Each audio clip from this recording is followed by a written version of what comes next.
floods began in Pakistan.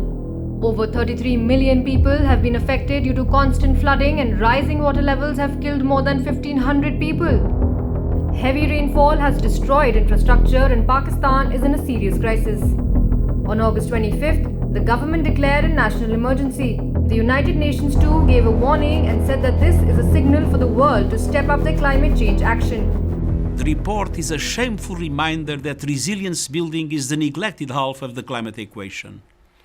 It is a scandal that developed countries have failed to take adaptation seriously and shrugged off their commitments to help the developing world.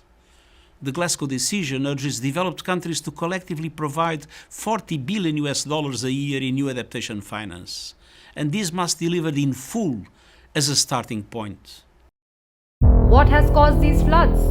Right from the beginning, politicians and climate activists pointed out climate change as an important matter of concern. According to the World Weather Attribution's analysis, Pakistan's devastating floods have found fingerprints of the human-made climate crisis.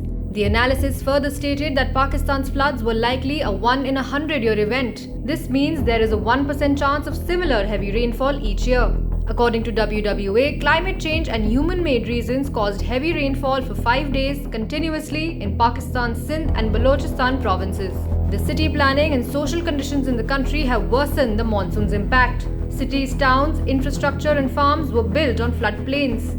High levels of poverty and recent political instability left the nation less prepared for disaster. Researchers also looked at climate change's influence on areas receiving monsoon showers in the Indus River basin every year. Studies show that climate change is making rainfall across the region 50% more intense. Heat waves and rising global warming levels are also to be blamed. In May, WWA determined that high heat in Pakistan and India, which was 30 times more intense than usual, was likely due to greenhouse gas pollution in the region. Despite having a small carbon footprint of 0.6%, Pakistan is facing the worst consequences.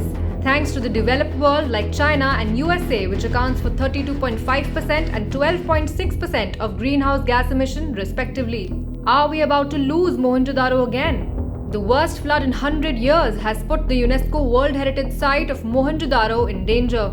Pakistan Ministry had demanded funds to repair the damaged structures of the World Heritage from UNESCO. Post that, UNESCO mobilized $350,000 in funds for the same.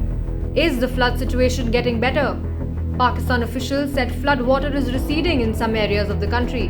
But the aftermath of these floods has affected the country badly. It has damaged vehicles, crops, and public infrastructures and washed away homes. On an estimate, the country sees a loss of $30 billion.